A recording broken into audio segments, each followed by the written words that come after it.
Halo 1 really was a big deal. It was the game to get with your Xbox. It revolutionized FPS controls for consoles, had an amazing story, a really good multiplayer. So, how would Bungie and Microsoft find a way to make it even greater than it already was?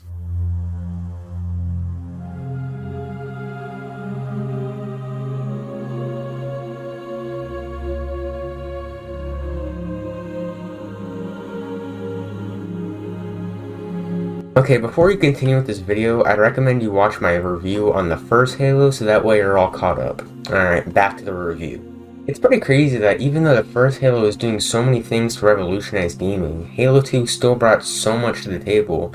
New weapons, enemies, environments, characters, music, and story elements. It's insane.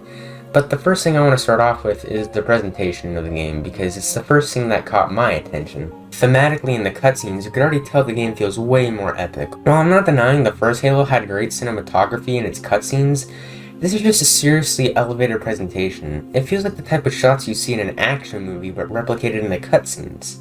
And while the cinematography makes the game look way cooler, a lot of the heavy lifting goes to the graphics. Of course, they don't compare to modern standards, but I never thought of the graphics as old or bad, because the amount of detail in the environment to explore, it's super amazing. In the cutscenes specifically, there's a lot of attention to detail and really smooth and fluid animation. In the part where you exit the spaceship, you can see that the sound's muted. And if you look at the sniper rifle scope while you're not aiming down sights, you can see the level play out through the scope, and that's awesome. Not to mention the music, it can really affect the mood of the story. I mean, there's a difference between... There was only one chip. One? Are you sure? Yes. They called it the Pillar of Autumn. And...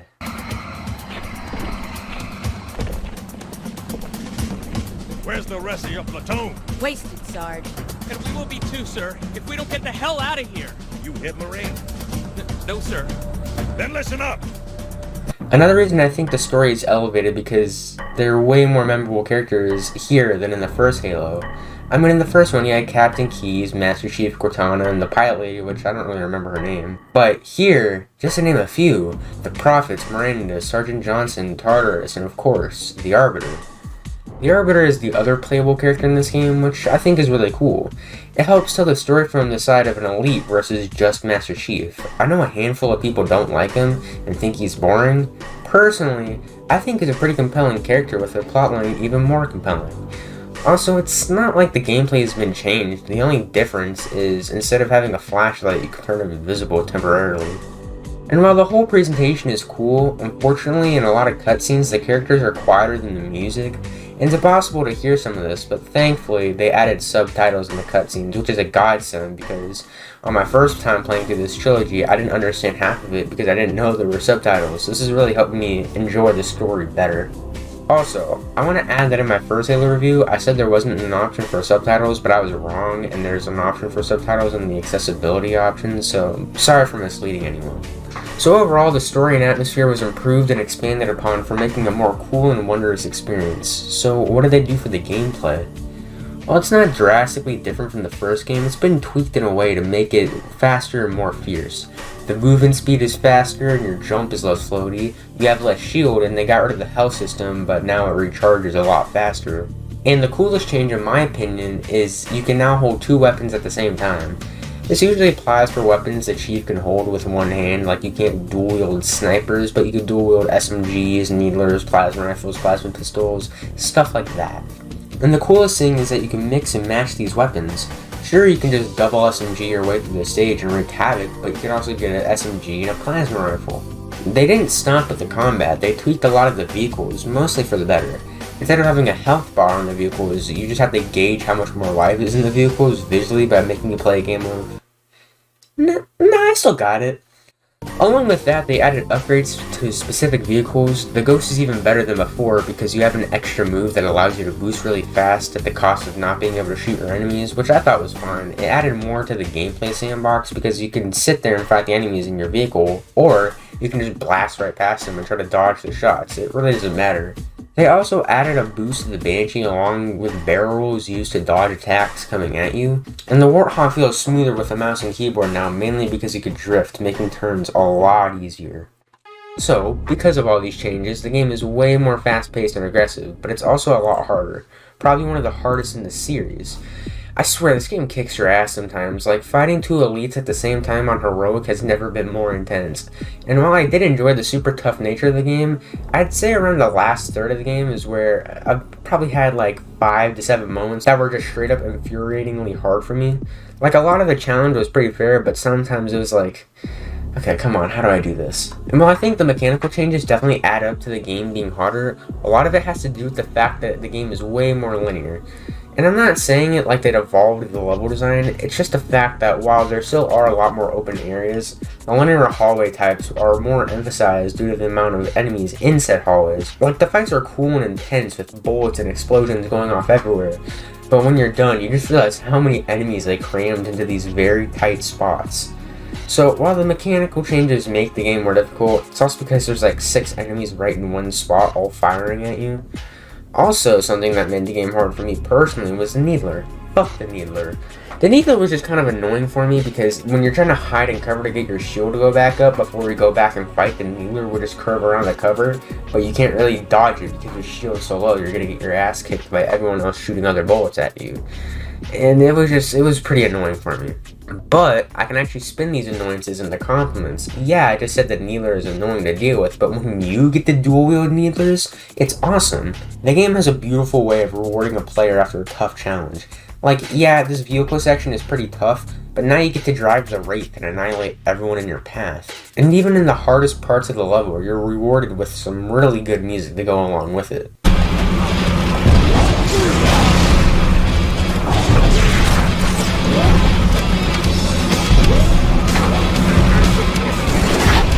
Seriously though, the music in this game is really good. All of the soundtrack is up on YouTube, Apple Music, Spotify. Please just listen to the soundtrack. These songs are so good. Like A Walk in the Woods, Halo theme Mjolnir mix, Reclaimer, Heavy Price Paid, the title screen music. All of it is super fucking good. Like one of, if not the best video game soundtracks of all time. Hitting so many genres, this man has brought us a gift.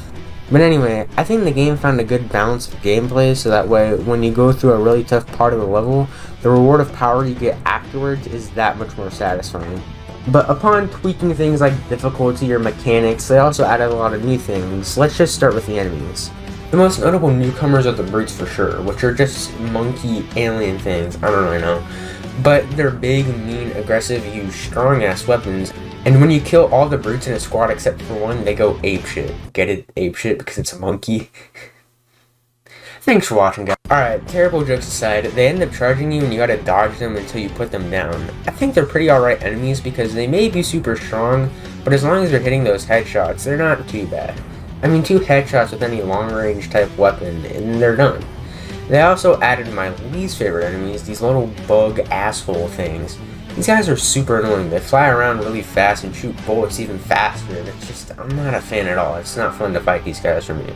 And that's not even scratching the surface. On top of the new enemies, they modified some of the old ones. Like the jackals from the first game are still here, but now they can act as snipers, resulting in a lot of sniper battles, which I think are pretty cool up until the end of the game where there's just too many of them. I just think it was pretty resourceful for them to reuse enemies to create different battle situations, but who cares? They brought the Flood back. Why did they bring the Flood back? Okay, I know why they brought the Flood back. They're important to the main story, but in the first game, they were not interesting at all. And it made the second half of the first Halo way more tedious and fun. But I'm happy to report I did not find them as annoying as I did in the first one. They definitely took steps to make the level design for these guys more interesting. A few parts are pretty lame though. Mainly the parts where they kind of have you hold off hordes of them in a single spot. I don't know why they did that, but at least the level design was more interesting to compensate for the Flood's boring gameplay. Because in the first Halo, not only were you going up against boring enemies, but you were retrekking through level setups you've already seen before, and there were multiple identical hallways to fill the runtime, which is why so many people thought it was tedious. In Halo 2, however, they end up mixing the Flood with other enemies like brutes or elites, and kind of encouraged to run away from the Flood rather than fight them. So while I think it would have been better to just not bring them back, they at least made efforts to make Flood levels engaging and memorable, which I have to commend Bungie for. But now that I've gone on long enough about the enemies, let's talk about the new weapons. Firstly, they had to nerf the pistol. I mean, when you're able to one-shot hunters, you gotta realize you made it too strong. They also got rid of the assault rifle, which I just find kinda odd because when I think Halo weapons, I usually think about the assault rifle. So I just thought it was weird that they excluded this one. But it's mainly because they replaced it with the SMGs, which are pretty similar, except they fire much faster and have a way bigger punch of damage. And the amount of weapons they added is honestly dizzying. Like, it's such an arsenal upgrade from the first one, it's nuts. But the one I really want to spend time talking about is the energy sword. I got really excited when they made this addition because in the original Halo, it was there, but it was more so used by elites that were invisible and they would ambush kill you, which was pretty annoying. So now that they let you have a taste of the power is pretty awesome. Just going up and slashing a guy and immediately killing him is the coolest thing. So to sum it all up, they made great improvements with the graphics and cinematography, the story feels more grand, it's much harder and intense than the first game. They refined a lot of things that worked in the original and brought a lot of new ideas to the table. Overall, I'd say they did a good job of topping the first game in terms of overall quality, but still made sure the first one wasn't obsolete so you'd want to go back to it. Though improving and expanding old ideas while bringing some cool ideas to the table wasn't going to cut it for Bungie. They wanted to ensure this game would have been more evolutionary than the first Halo. So how did they do that? I thought I'd give you a brief tutorial about the latest battlefield tactics and technology. This is an actual network game. I'm a Spartan, and Max, our multiplayer lead, is an elite. So I did briefly talk about the multiplayer in the first Halo, and obviously did it online, but the original Xbox you couldn't do that because Xbox Live didn't exist yet. So the first Halo was the game to get with your Xbox. Now they were tasked with making a game to get with Xbox Live. And I'd say they succeeded. I mean, it was the most played game on Xbox Live from 2004 to 2006 when it was beat to Gears of War. That's a long time, and the fact that they took a next-gen game to trounce it should be saying something about its quality. And before I talk about anything online related, I need to preface I have absolutely zero nostalgia or connection to this game prior to making this video, aside from like playing a few 4v4s, so it's more going to be my first impressions rather than a critical review with years of experience. And my first impressions is this game is fun as hell. Like, look at this. I guess vehicles are allowed.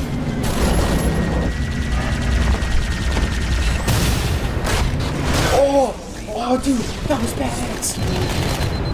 Oh, dude, that was so fucking cool. The only thing is, playing this on the Master Chief Collection, I did run into moments where if I had certain modes selected, I couldn't find a game, which was disappointing, but 70% of the time, I was able to find a match.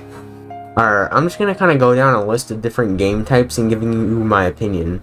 4v4 is definitely a good place to start in terms of map size of modes like Slayer, Oddball, Capture the Flag, and I really don't have anything to say about this one. I mean, it's pretty standard Halo experience. 8v8 was honestly really cool. These massive maps with vehicles all around having to do objectives or just fighting anyone was awesome. The next thing isn't a complaint, I'm just saying, if you're doing 8v8, you're going to want to do it with a friend or have voice chat because it's impossible to carry out an objective by yourself. You need at least a few team members to back you up. The only real complaints I have with 8v8 is you are going to get sniped all the time. I didn't go one match without dying to a sniper like 5 times. Aw shit, I got sniped though. Hey. Yo, Alex! Oh shit. What? Alright, okay, I see, okay. I'm just gonna go past that guy who I just saw brutally gun you down. Oh, I wasn't even killed by the guy in the spaceship, I was sniped. Oh, are you serious? And also, it's just not very fun to walk on a big empty map not finding anyone, only to be immediately killed. But besides those two things, I'd say it's pretty fun. Team doubles is really cool for me. I played this game with my friend Alex a few times, and it was awesome just coordinating with each other, trying to come up with strategies to beat the other team or having each other's back when we're about to die. Really good stuff to play with a friend.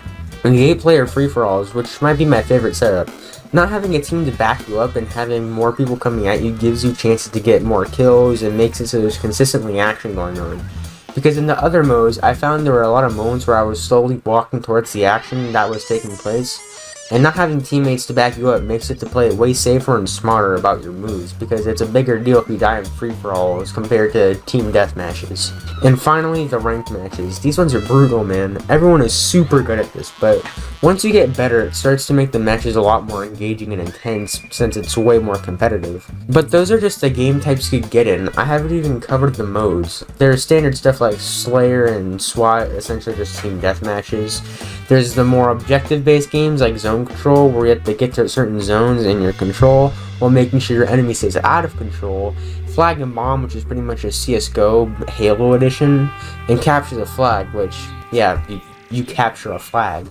There's the more fun and wacky modes that you could find in Action Sack like Team Fiesta, where you just spawn in with a random weapon, making everything really insane. Oddball, where you fight to ensure your team is able to hold on to a ball and win while you make sure the enemy doesn't have it.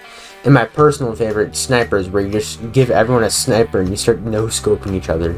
So I played this online for like 5 to 6 hours to get a feel for all the modes, and it is fun as hell, man. But there are a few things that suck ass about this game. Sometimes the kills feel a little bullshit, like you hit them with a bunch of bullets and they just don't die, and they'll be able to shoot you once and you're done. Or how there's no indicators telling you where you're being shot from, the screen just flashes red, so you have to look around to find who's shooting you, even though by the time you find them, you're probably already dead from the amount of times they've hit you. But even though those two things are some pretty annoying lows, the game has some very high highs. My favorite thing to do, because of how unfair it is you could just melee someone, switch to the battle rifle, and immediately go for a headshot killing them. I also love how often the tide has changed. A guy and shoot him. I almost have it, Alex. Come on. No. Yes! Bomb arm. Did it. I did it. I did it, Alex. Are you proud of me? Yep, I'm very proud. I'm very proud. And Halo 2 really did a lot to expand the original. Bigger story with more weapons, enemies, and environments. Pretty much setting the blueprint for how all online games set up their matchmaking back in 2004. It's insane. That's the really cool thing about the Halo games. They all end up finding their way to revolutionize the genre and constantly topping each other with each game. But if Halo revolutionized FPS conventions and playstyles for console, and Halo 2 expanded that and added things like online to consoles, what did Halo 3 do? Well, I guess you're just gonna have to wait until next time when we finish the fight. Jesus Christ, that was so fucking lame.